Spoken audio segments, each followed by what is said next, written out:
अस्सलाम वालेकुम dear students. Second year organic chemistry को हम स्टार्ट करने लगे हैं चैप्टर नंबर 7 से। तो चैप्टर नंबर 7 का टाइटल है fundamental principles of organic chemistry. आज लेक्चर नंबर 1 है, इंट्रोडक्शन डिस्कस करेंगे इसका एट सॉफ्टिक अकेडमी लोधरा। तो इंट्रोडक्शन में हम पढ़ेंगे कि ऑर्गेनिक कंपाउंड्स क्या होते हैं, इनऑर्गेनिक कंपाउंड्स क्या होते हैं, और वाइटल फोर्स थ्योरी के बारे में पढ़ेंगे और इसकी रिजेक्शन के बारे में पढ़ेंगे। तो सबसे पहले हम डिस्कस करेंगे कि ऑर्गेनिक कंपाउंड्स क्या होते हैं। तो आम तौर पर ऑर्गेनिक कंपाउंड्स वो सब्सटेंसेस होते हैं जिनके अंदर कार्बन और हाइड्रोजन कोवेलेंटली बॉन्डेड होते हैं, कि मतलब वो कंपाउंड्स जिनके अंदर कार्बन और हाइड्रोजन मौजूद होंगे और उनके दरमियान कोवेलेंट बॉन्ड होगा, तो ऐसे कंपाउंड्स को हम नाम देंगे ऑर्गेनिक कंपाउंड्स का। तो इसकी डेफिनेशन क्या है? Chemical compounds in which one or more atoms of carbon are covalently linked to atoms of other elements, most commonly hydrogen, oxygen और नाइट्रोजन, कि वो केमिकल कंपाउंड जिनमें कार्बन बहुत सारे एटम दूसरे एटम से कोवेलेंट बॉन्ड के जरिए लिंक्ड होता है, कनेक्टेड होता है, जैसे कि हाइड्रोजन है, ऑक्सीजन है, नाइट्रोजन है, ऐसे केमिकल कंपाउंड्स को हम नाम देते हैं ऑर्गेनिक कंपाउंड्स का। लेकिन आसान लफ्ज़ों के अंदर अगर हम बात करें, those compounds in which carbon are linked with hydrogen through the covalent bond, these compounds are called the organic compounds, कि जिन अगर कंपाउंड्स के अंदर कार्बन और हाइड्रोजन कोवेलेंटली बॉन्डेड होती है, ऐसे कंपाउंड्स को हम नाम देते हैं ऑर्गेनिक कंपाउंड्स का। तो ये इसकी डायग्रामेटिक प्रेजेंटेशन है। ये हाइड्रोकार्बन, यहाँ देखें कि कार्बन, ये सारे के सारे ऑर्गेनिक कंपाउंड्स हैं। हर कंपाउंड के अंदर कार्बन हाइड्रोजन एक दूसरे के साथ थ्रू द कोवेलेंट बॉन्ड क्या है, लिंक्ड है। ठीक है, कार्बन दूसरे एटम्स के साथ थ्रू द कोवेलेंट बॉन्ड क्या है, लिंक्ड है। जैसे कार्बन हाइड्रोक्सिल ग्रुप के साथ भी अटैच्ड है, कार्बन ऑक्सीजन के साथ भी अटैच है। ठीक है, तो ऑक्सीजन, हाइड्रोजन और नाइट्रोजन के साथ जब कार्बन कोवेलेंटली बॉन्डेड होती है, लिंक्ड होती है, तो ऐसे कंपाउंड्स को हम क्या नाम देते हैं, ऑर्गेनिक कंपाउंड्स का। राइट हो गया।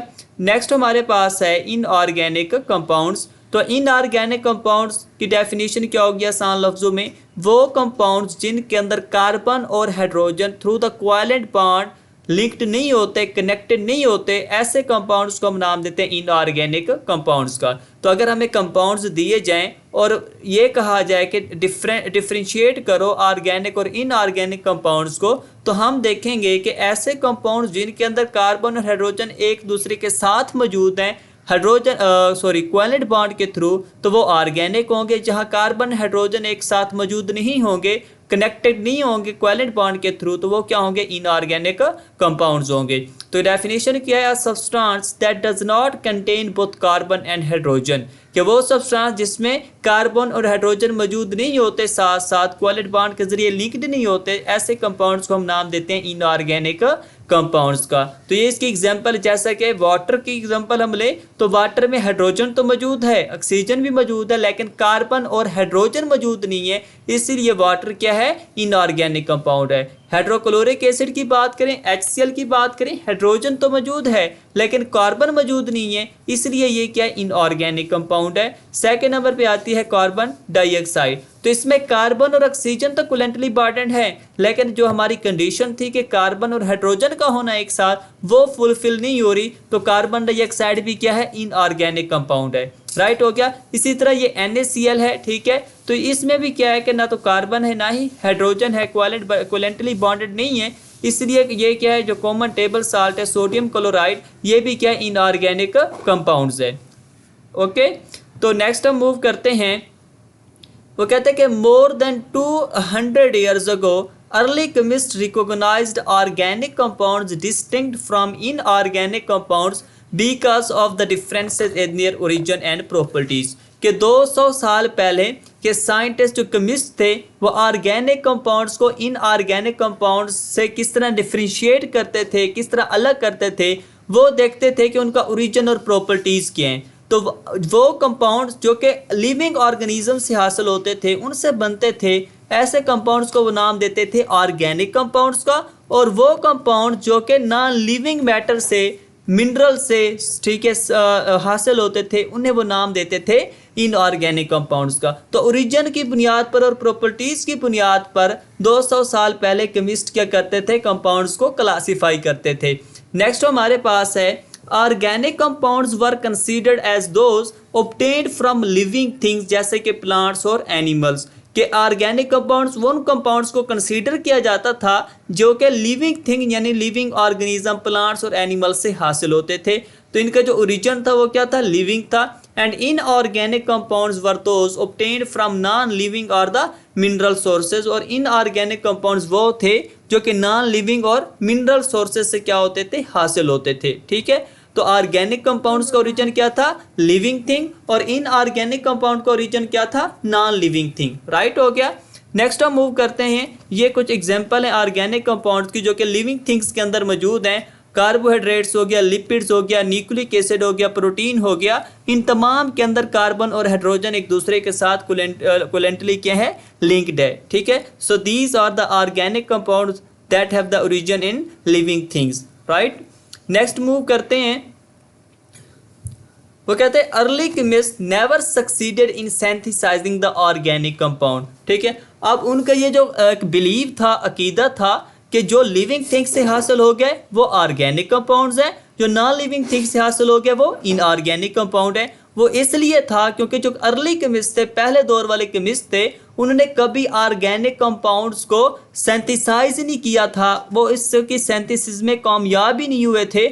and their failure led them to believe that organic compounds could be manufactured only by and within the living things, क्योंकि वो लेबोरेटरी के अंदर ऑर्गेनिक कंपाउंड्स को इन ऑर्गेनिक कंपाउंड से तैयार नहीं कर सके थे, इसलिए उनका ये मानना था कि ऑर्गेनिक कंपाउंड सिर्फ और सिर्फ लिविंग थिंग्स ही बना सकती हैं, उनके अंदर ही ऑर्गेनिक कंपाउंड की सिंथेसिस होती है। And these compounds could be never be synthesized from inorganic material, और वो ये मानते थे कि इनऑर्गेनिक मटेरियल से लेबोरेटरी के अंदर हम ऑर्गेनिक कंपाउंड्स तैयार नहीं करवा सकते थे। उनका ये मानना था कि लिविंग थिंग्स के अंदर एक नेचुरल फोर्स मौजूद होती है, वाइटल फोर्स मौजूद होती है, जिसकी वजह से वो ऑर्गेनिक कंपाउंड्स को सिंथेसाइज करते हैं। नेक्स्ट हमारे पास है this theory was referred to as vital force theory. तो ये जो उनका एक मतलब अकीदा था, इसको उन्होंने क्या नाम दिया, वाइटल फोर्स थ्योरी का। कि वाइटल फोर्स थ्योरी क्या कहती है कि organic compounds can only be manufactured by the living things and can not be synthesized from the inorganic material. कि ऑर्गेनिक कंपाउंड्स को लिविंग थिंग्स ही तैयार कर सकती हैं, ना इनऑर्गेनिक मटेरियल से ऑर्गेनिक कंपाउंड्स को सिंथेसाइज नहीं किया जा सकता। इस थ्योरी को नाम देगा वाइटल फोर्स थ्योरी का। इसे किसने पेश किया, वाइटल फोर्स थ्योरी को? जैकब बेrzelius ने पेश किया। राइट, तो जैकब बेrzelius डिफाइंड दिस थ्योरी इन 1850। 1815 के अंदर जैकब बेrzelius ने वाइटल फोर्स थ्योरी को डिफाइन किया, setting down 3 principles with it, और इसमें 3 प्रिंसिपल्स को उसने बयान किया। पहला प्रिंसिपल क्या था, organic compounds can not be made in the laboratory from the inorganic compounds. के ऑर्गेनिक कंपाउंड्स को लेबोरेटरी के अंदर इनऑर्गेनिक कंपाउंड से तैयार नहीं कर सकते। दूसरा पॉइंट क्या था, synthesis of organic compounds requires a vital force. वो कहते हैं कि ऑर्गेनिक कंपाउंड्स को तैयार करने के लिए खास फोर्स, वाइटल फोर्स की ज़रूरत पड़ती है। और ये वाइटल फोर्स की कहाँ रखी अल्लाह ताला ने? उनका मानना था कि ये सिर्फ और सिर्फ लिविंग ऑर्गेनिजम्स के अंदर मौजूद है। Only living organism God given contain this vital force. सिर्फ लिविंग ऑर्गेनिज्म के अंदर ये वाइटल फोर्स मौजूद है। तो जैकब बेrzelius ने ये 3 प्रिंसिपल दिए, जिसकी बिना पर उसने कहा कि ऑर्गेनिक कंपाउंड को सिर्फ लिविंग ऑर्गेनिज्म ही तैयार कर सकते हैं, ना हम लेबोरेटरी के अंदर इनऑर्गेनिक मटेरियल से तैयार नहीं करा सकते। राइट हो गया। इसके बाद ये वाइटल फोर्स थ्योरी जो कि रॉन्ग थी, तो इसको रिजेक्ट किया गया। किसने रिजेक्ट किया? फ्रेडरिक वॉलर ने। तो फ्रेडरिक वॉलर ने क्या किया, वाइटल फोर्स थ्योरी को रिजेक्ट किया। तो किस तरह इसकी रिजेक्शन हुई? This theory was rejected by the Friedrich Wohler when he obtained urea an organic compound in the urine of mammal from ammonium cyanate NH4CNO, a substance of the non-mineral origin। तो vital force theory को गलत किसने साबित किया? Frederick Waller ने reject कर दिया। किस तरह रिजेक्ट किया? उसने कहा कि मिनरल ओरिजिन मतलब कि एक इनऑर्गेनिक कंपाउंड है, दैट इज अमोनियम सायानेट NH4CNO। तो जब उसने NH4CNO को हीट किया तो वो डिकम्पोज हो गया। जब डिकम्पोज हुआ तो उसने क्या बनाया? यूरिया बनाया, NH2 twice CO, CO NH2 twice urea बनाया। अब ये यूरिया एक ऑर्गेनिक कंपाउंड है जो कि मैमल के यूरिन के अंदर मौजूद होता है। ठीक है, तो जब फर्स्ट टाइम फ्रेडरिक वोलर ने इस अमोनियम साइनाइड जो कि इनऑर्गेनिक कंपाउंड है इसको लेबोरेटरी के अंदर हीट करके यूरिया बनाया, तो ये जो कंसेप्ट था कि इनऑर्गेनिक मटेरियल से हम ऑर्गेनिक कंपाउंड को तैयार नहीं करवा सकते, तो ये क्या हो गया, रॉन्ग हो गया, राइट। तो इसलिए फ्रेडरिक वोलर ने वाइटल फोर्स थ्योरी को रिजेक्ट कर दिया, ठीक है। तो उसने क्या किया, ये हमारे पास है NH4CNO अमोनियम साइनाइड जो कि इनऑर्गेनिक कंपाउंड है। जब उसने इसे हीट किया तो उसे क्या मिला, यूरिया मिला जो कि ऑर्गेनिक कंपाउंड है, मैमल्स के यूरिन के अंदर मौजूद होता है NH2CO। इसका स्ट्रक्चरल फार्मूला क्या, ये CO है और ये क्या NH2 है, राइट हो गया। तो CONH2 ट्वाइस यूरिया उसे हासिल हुआ by decomposing the ammonium cyanide. तो इस तरह वाइटल फोर्स थ्योरी को फ्रेडरिक वोलर ने फर्स्ट ऑर्गेनिक कंपाउंड यूरिया को लेबोरेटरी के अंदर तैयार करके रिजेक्ट कर दिया, राइट। आई होप कि आप सबको समझ आ गई होगी।